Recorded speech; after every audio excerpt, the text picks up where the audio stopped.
Assalamualaikum warahmatullahi wabarakatuh. Perkenalkan, nama saya Diki Fatur Rahman, NIM 20064844001, kelas 2020A.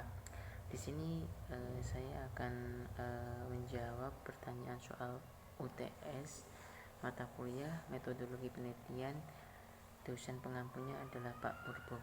Oke, untuk yang soal yang pertama, jelaskan konsep dasar hakikat ilmu. Yang saya jawab, definisi hakikat ilmu terdiri dari dua kata, yaitu hakikat dan ilmu. Hakikat secara etimologis berarti terang, yakin, dan sebenarnya. Dalam filsafat, hakikat diartikan inti dari sesuatu, sedangkan ilmu atau sains diartikan sebagai pengetahuan yang didapat secara ilmiah. Jadi, makna kata hakikat ilmu adalah sesuatu yang mendasari atau yang menjadi dasar dari atau makna dari ilmu tersebut. Oke, untuk pertanyaan yang kedua, jelaskan konsep dasar hakikat ilmu dan penelitian ilmu keolahragaan sebagai proses ilmiah. Jawab, dari perspektif ilmu keolahragaan terdapat 7 bidang kajian yang menjadi body of knowledge dari ilmu keolahragaan itu sendiri, yakni fisiologi, sosiologi, psikologi, biomekanik, pedagogi, sejarah, dan filsafat.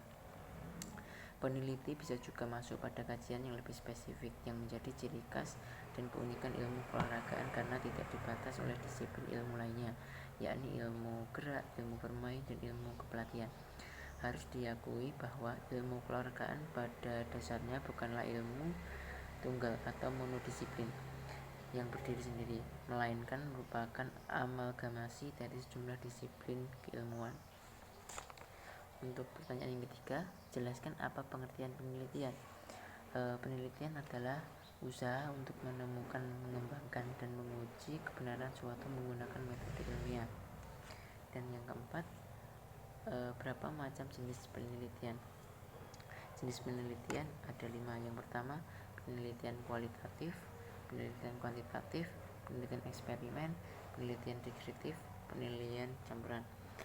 Untuk penjelasan kelima jenis penelitian ini saya sudah kirim ke web saya, nanti teman-teman bisa cek langsung penjelasannya untuk mempersingkat waktu. Dan untuk soal yang kelima, jelaskan yang dimaksud rancangan penelitian kualitatif, kuantitatif, dan metode penelitian campuran. Oke, untuk penelitian kualitatif, proses terperinci dan spesifikasi mengenai cara memperoleh, menganalisis, dan menginterpretasi data. Untuk penelitian kuantitatif, penelitian yang didasari oleh filsafat positivisme menekankan fenomena objektif dan dikaji secara kuantitatif. Untuk penelitian metode campuran, suatu pendekatan untuk menyelidiki masalah yang berhubungan dengan perilaku, sosial, dan kesehatan dengan mengumpulkan, menganalisis data kuantitatif dan kualitatif secara tetap sebagai jawaban atas pernyataan penelitian dan mengintegrasikan mencampur dua bentuk kata. Untuk pertanyaan selanjutnya, jelaskan apa yang dimaksud rancangan penelitian. Baik, rancangan penelitian yaitu dalam KBBI berarti rencana atau program. Jadi rancangan penelitian ini bisa dikatakan sebagai rencana, program, maupun desain dalam melakukan penelitian. Secara singkat bisa dibilang cetak biru dalam penelitian tersebut. Rancangan ini adalah kerangka berpikir terkait dengan metodologi penelitian dan teknik pengambilan sampel yang dipilih oleh peneliti melakukan penelitian tersebut. Rancangan penelitian biasanya sudah dibuatkan saat proposal penelitian dibuat agar peneliti dan pihak-pihak lain juga berkaitan tahu bagaimana penelitian ini akan dilakukan. Rancangan ini merupakan kerangka berpikir untuk membuat proposal. Yang pertanyaan ketujuh, jelaskan langkah-langkah perumusan rancangan penelitian kualitatif.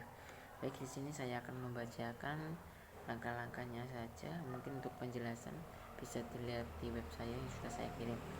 Yang pertama, menyusun rancangan penelitian. Yang kedua, menentukan lokasi dan subjek penelitian. Yang ketiga, mengumpulkan data dan analisis data. Yang keempat, penyajian data. Dan yang kelima, penutup atau kesimpulan. Penelitian ke-8, langkah-langkah perumusan rancangan penelitian kuantitatif. Ini juga saya sebutkan aja, nanti penjelasannya sudah ada di link web saya. Langkah yang pertama, membuat rumusan masalah. Yang kedua, menentukan landasan teori. Yang ketiga, merumuskan hipotesis. Yang keempat, melakukan pengumpulan data. Yang kelima, melakukan analisis data. Yang terakhir adalah menyimpulkan.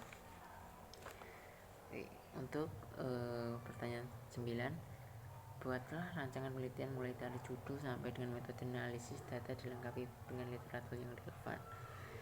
Ini adalah contoh nanti yang akan menjadi penelitian saya. Yang pertama, judul pengaruh latihan zigzag agility letter drill terhadap peningkatan kecepatan dan kelincahan pemain sepak bola. Kemudian masalahnya yaitu pengaruh kecepatan dan kelincahan para pemain. Dan rumusan masalah, apakah terdapat pengaruh dari latihan zigzag agility letter drill ini terhadap peningkatan kecepatan dan kelincahan para pemain sepak bola. Tujuan penelitian ini yaitu mengetahui pengaruh dari latihan zigzag agility ini terhadap peningkatan kecepatan dan kelincahan para pemain sepak bola. Dan manfaat penelitian ini dapat dijadikan bahan kajian bagi peneliti dari tingkat perguruan tinggi dan dari berbagai tim-tim olahraga untuk mengerti dan memahami tentang hubungan antara zigzag agility letter drill terhadap kecepatan dan kelincahan para pemain sepak bola. Landasan teori, zigzag agility merupakan, kecepatan merupakan, dan kelincahan merupakan, seperti itu kurang lebihnya. Yang kemudian rancangan yang selanjutnya ada kerangka teoritis, yang selanjutnya hipotesis penelitian, dan yang terakhir metode penelitian. Nah, mungkin itu jawaban UTS yang dapat saya sampaikan. Mungkin nanti jika ada yang belum jelas UTS-nya, jawaban dari UTS saya sudah saya upload di webblog saya. Terima kasih teman-teman. Mungkin itu saja dari saya. Terima kasih. Wassalamualaikum warahmatullahi wabarakatuh.